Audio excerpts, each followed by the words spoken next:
তুমি ফিরবে না আমরা সবাই জানি, কিন্তু বুগ্গুকে কি করে বোঝাই বলো তো? বুগ্গু তো একরাশ আশা নিয়ে রয়েছে। কাল শ্রদ্ধা অনুষ্ঠান উপলক্ষে এখানে স্মরণ সভার আয়োজন করা হয়েছিল। এত ভালো হয়েছিল অনুষ্ঠানটা। এমন করে আমাদের কাকিমা ব্লগ করছে যেন কাকিমার বাড়িতে কালী পূজাতে ফাংশন হচ্ছে, আর ফাংশনে আমাদের সিঙ্গার আরশি শান্তি এসেছে। এতদিনে ভাবছি কবে তোমার দেখা পাই, ছিল চান্সি রোবারসন বেকার জীবনটা।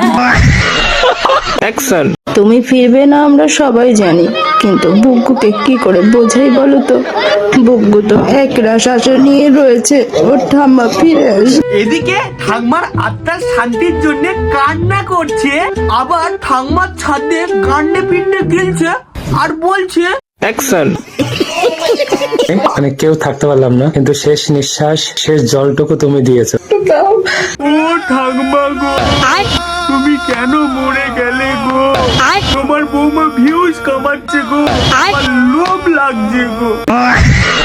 আমরা আমার 6-6টা ছেলে মেয়ে, মানে কেউ থাকতে পারলাম না, কিন্তু শেষ নিঃশ্বাস শেষ জলটুকু তুমি দিয়েছো। যারা আমাদের দিদিকে চেনো না তাদেরকে একটু চিনিয়ে দিই। কিছুদিন আগে আমাদের দিদি রনকে বান্টু ছুঁড়ে মারতে গিয়েছিল। ও না না, বটি নিয়ে মারতে গেছিল। না আমরা সবাই জানি, কিন্তু বুগ্গুকে কি করে বোঝাই বলো তো? বুগ্গু তো একরাশ আশা নিয়ে রয়েছে। ঠাকমা তুমি মারা গিয়েছো, ভালো হয়েছে। আরে তোমার বৌমা কোন দিন বলতো গাইস আমার মা পায়খানা করছে, পায়খানাটা কিরকম হলুদ হলুদ মতো। কি গুরু সব ভালো তো? বলের কথা খালে ভালো, টুক করে কান হেডফোনে পড়ো। আর গুরুজনের ছোট ছোট ভাই বোন এই ভিডিওটা স্কিপ করে দাও। দিদি তোমার পারমিশন নিয়ে ভিডিওটা শুরু করি। অ্যাকশন।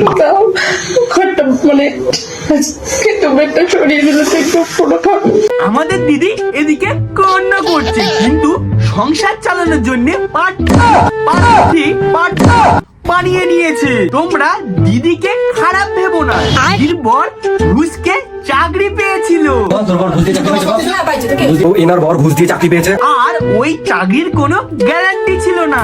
তাই আমাদের দিদি মৃত্যুর ব্লগ নিয়ে কন্টেন্ট তৈরি করে ভিউজ কামিয়ে টাকা ইনকাম করে সংসার চালানোর প্রস্তুতি নিচ্ছে। সত্যি একজন মৃত্যু পথযাত্রীকে আমি এত কাছ থেকে কোনোদিনও দেখি। সত্যি আমাদের দিদি খুব কষ্টে আছে। অ্যাকশন। এই কার মেরেছে, দিদি কষ্ট পেতে পেতে খাবার নষ্ট করে অ্যাকশন শুরু করে দিয়েছে। অ্যাকশন। কি কাকিমা লেজ না? হ্যাঁ কাকিমার লেজ নেবে, কাকিমার যখন পাত পাবে আর ওদের কাছে ক্যামেরা নিয়ে বলবি কি কাকিমা এবার পাঁদো। আমার 6-6টা ছেলে মেয়ে, মানে কেউ থাকতে পারলাম না, কিন্তু শেষ নিঃশ্বাস শেষ জলটুকু তুমি দিয়েছো।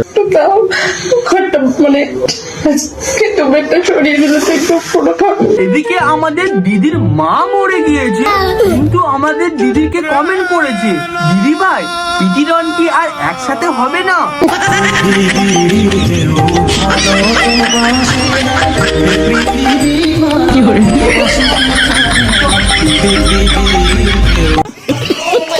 সত্যি একজন মৃত্যু পথযাত্রীকে আমি এত কাছ থেকে কোনোদিনও দেখি। আমাদের দিদি এত কষ্টের মধ্যেও ছাদ্য বাড়িতে রান্না ভালো হয়েছে সবাইকে ভিডিও করে জানিয়ে দিয়েছে। রান্না বান্না অসাধারণ হয়েছে। আজ শাশুড়ি মায়ের 11 দিনের কাজ খুব ভালোভাবে সুসম্পন্ন হলো। সব ঠিক আছে, কিন্তু আমাদের ঠাম্মার আত্মা শান্তি পাবে না। ছাদ্য বাড়িতে সুমিকে দেখতে পাচ্ছি না। সুমি টুকি। যদি তোমরা মনে করো যে আমার এক্সাম শেষ হয়ে গেছে, তাহলে কিন্তু একদমই না। আমি কিন্তু বলেইছিলাম যে আমাদের বংশের একজন মারা গেছেন আর আমাদের গুরুদশা।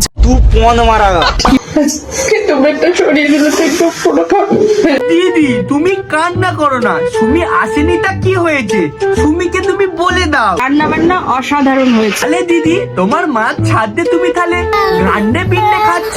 না না না, খেতে পাচ্ছি না। কেন গো এই বললে তুমি? রান্না বান্না অসাধারণ হয়েছে। তাহলে খেতে পাচ্ছ না কেন? আদা বল্লবী খেয়ে পেট ভরে। ও সেটা বলো, আমি ভেবেছি তোমার কষ্ট হচ্ছে, তোমার মা মরে গিয়েছে, তাই তুমি খেতে পারছো না। নিজেকে কেমন সেলিব্রিটি মনে হচ্ছে। সমালোচনা তো আর যাকে তাকে নিয়ে হয় না, তাই না? সত্যি দিদি, সমালোচনা যাকে তাকে নিয়ে হয় না, যাদের বর ঘুষকে চাকরি পায় তাদেরকে নিয়ে হয়। এনার বর ঘুষ দিয়ে চাকরি পেয়েছে।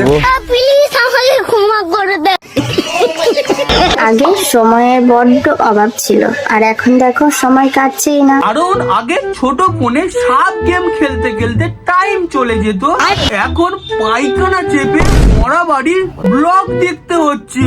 তুমি ফিরবে না আমরা সবাই জানি। তাই আর সময় কাটতে চাইছে না। যারা বলছো, মানে যারা বলেছো যে এরকম সময় ভিডিও করে কি করে বা এরকম সময় ফটো তোলে কি করে, তাদের উদ্দেশ্যে বলবো যে তোমরা কি আগে পরে কখনো দেখোনি যে মৃত ব্যক্তিকে নিয়ে ফ্যামিলি মেম্বারসরা ফটো তুলছে? এরকম কি তোমরা আগে পরে কখনো দেখো? আরে দিদি, পায়খানা করা আর জল চোচ করা এক নয়। জল চোচ করার সময় পিছন থেকে পায়খানা বার হয়। এমনই মরে গেলে ফটো তোলা স্বাভাবিক, কিন্তু ভিডিও করে পার্ট 2, পার্ট 3, পার্ট 4 বানিয়ে ফেসবুকে পোস্ট করা স্বাভাবিক নয়।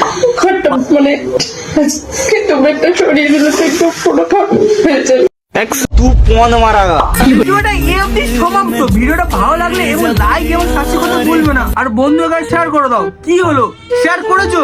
আরে শেয়ার করো, তাড়াতাড়ি করো, তাড়াতাড়ি করেছো।